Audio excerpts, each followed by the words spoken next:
Puis en montagne, ça peut vite dégénérer comme ça sans vraiment, qu'on s'en rende compte ou qu'on s'y attende.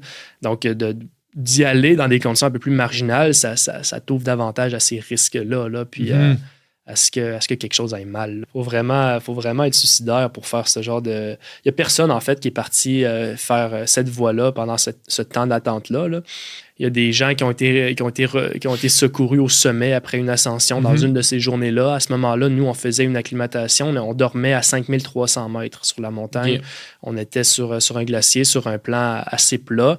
Puis, il y avait une tente de poser juste à côté de nous pendant la nuit.